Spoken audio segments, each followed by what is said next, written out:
Hey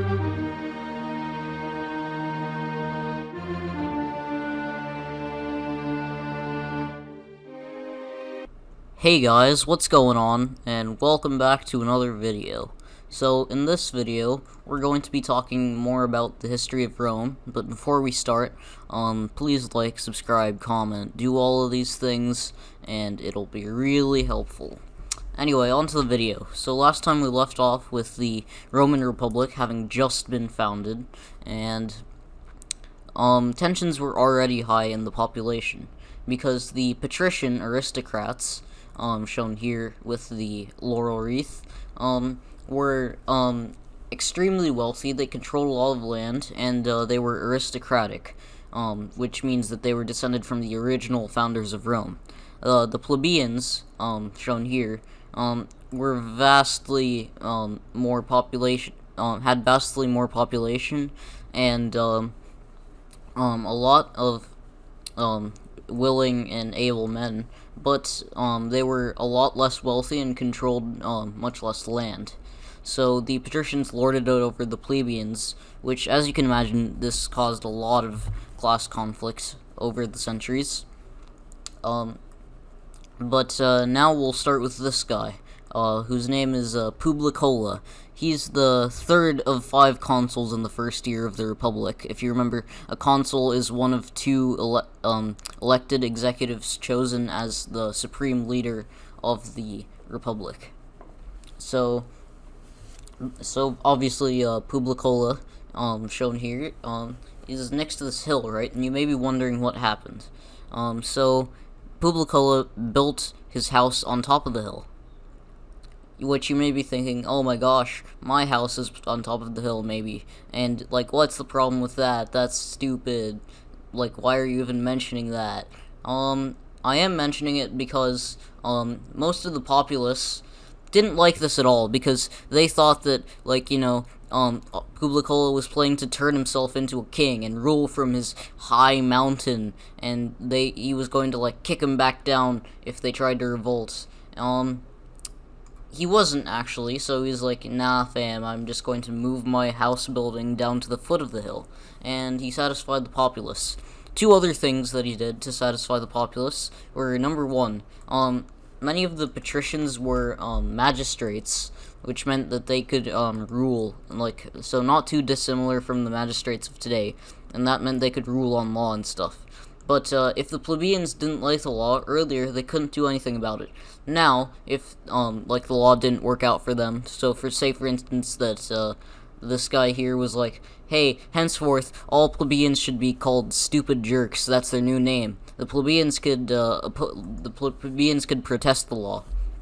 And the other thing he did was that if old Joe Schmo here wanted to become king, and he wanted to build his house on top of a hill and do stuff, everyone else was allowed to kill Joe Schmo on sight. So I'll just turn him over now. Yep, and that goodbye to poor old King Joe Schmo, and basically that's what happened mostly throughout the Republic to people that wanted to become tyrants. That's probably all the stuff I have to say about Publicola. He's revered throughout history. Even the Federalist Papers of James Madison were written under the pseudonym of Publius Publicola. So you can see how high the esteem was for him.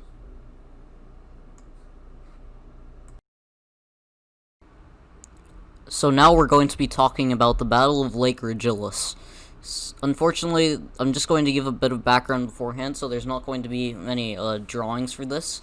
But the Romans, being Romans, had antagonized the nearby Latin League into attacking them. Because, number 1, the Latin League thought the Romans were weak because they had recently switched government.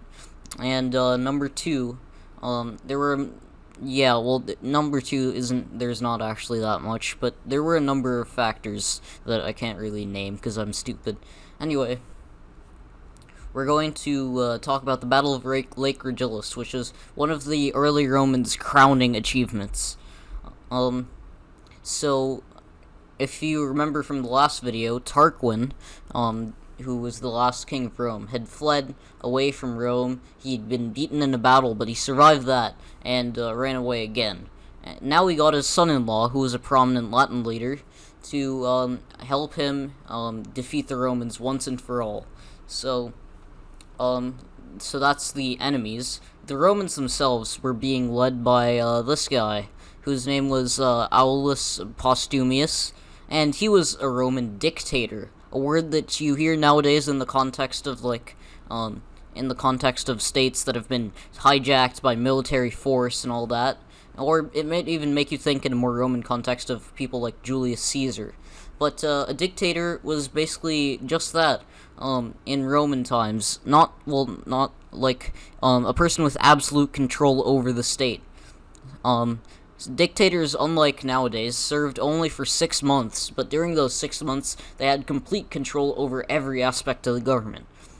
So technically a dictator was elected before this guy, but he didn't do anything anyway. He was mostly there for, like, intimidation purposes. Like, we got a dictator, don't mess with us. Now this time it was for real.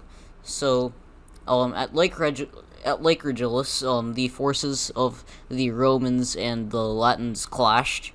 So here we go. Many people were killed in the fighting, including Herminius Aquilius, who had held the bridge with Regis when the Etruscans attacked. There was also Titus Ebucius, who was the Master of Horse. If you didn't know, a Master of Horse was like the second in command to the dictator.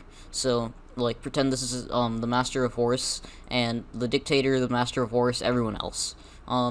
Anyway, so obviously people fought, and the Master of Horse was actually wounded. Plenty of interesting things happened during the battle. Supposedly even Castor and Pollux, who were the sons of the god Dionysius, came down and helped the Romans. But eventually, throughout a lot of hard fighting, the Romans prevailed and destroyed the Latin resistance. That would probably be the last major Latin conflict until a couple of centuries later. Tarquin fled again, but this time he was a broken man. You know, he fled to the Greeks and died there in exile from the city that he had tried to lord himself over. The event we're going to talk about now rocked the Roman Republic to its core when it happened. So soon after the victory at Lake Regillus, this was definitely bad timing for them.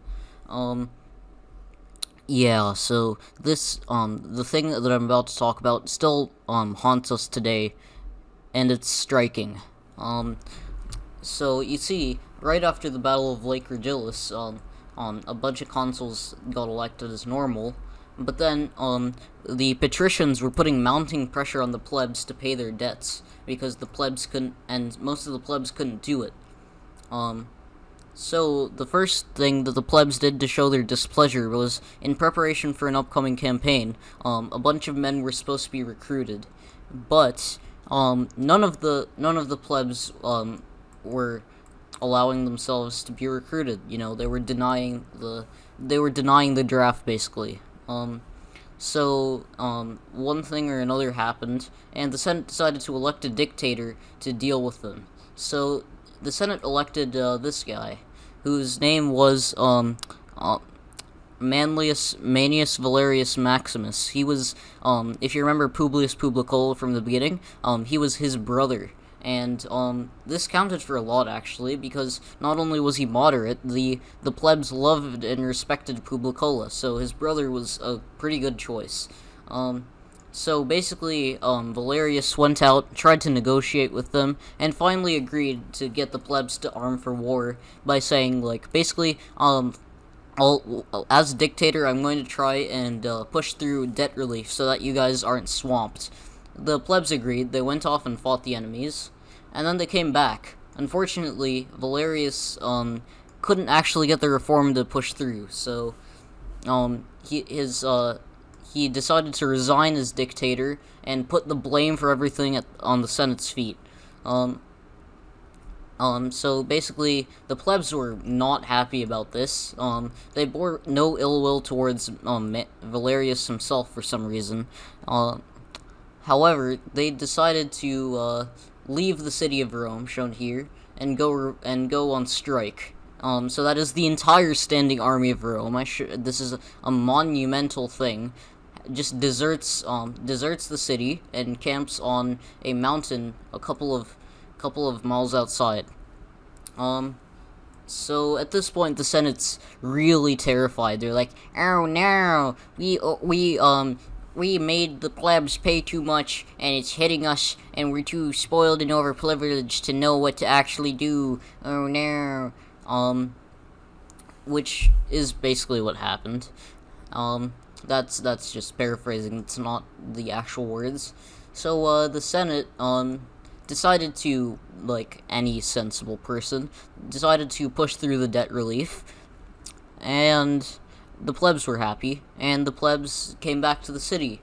After an envoy came and in a memorable speech basically just said, think about the city as a human body. Like the hands and the mouth, the hands and the feet and the mouth help to get the food for the stomach, but the stomach doesn't do anything. The stomach's stupid and lazy, So what if the hands and the mouth and the feet stopped working despite the stomach? The body would die because the stomach converts all the food into energy and pumps it back out to the others. So then that analogy was applied to the Roman Republic as a whole, and the plebs were satisfied, the debt relief was pushed through, and they came back. A major office that came out of this, that is a political office for the plebs, was the office of Tribune of the Plebs, which is so important I'll type it out. Tribune of the Plebs. And this was important because the Tribune of the Plebs had veto power. So what veto is basically, it's spelled like this, and for those of you who don't know, it basically means that you get to basically, I'll explain it this way. Say, your friend Dave says, I propose a motion that all plebs are jerks, and then, pleb, Joe Schmo stands up, and he's a tribune, and he's like, no, I veto that, which basically means that, the motion isn't passed, that is, it's automatically denied. And that's what veto is. It was very important. It's very important, and it's still used today by the president. It's one of the president's powers. That is the president of the United States. Anyway, that's one of the other major things that happened. Many famous men would come to hold this office, including the brothers Gracchi, Publius Clodius Pulcher, but of course that'll all come later. For now, the plebs gained an important political victory, and another stepping stone towards eventually gaining even the consulship itself, which was amazing when that happened. Anyway, I think that's going to be all for this episode. Thanks for watching. Make sure to like, subscribe, comment, and tell all your friends about the video, tell all your enemies about the video, and see you guys next time. Goodbye.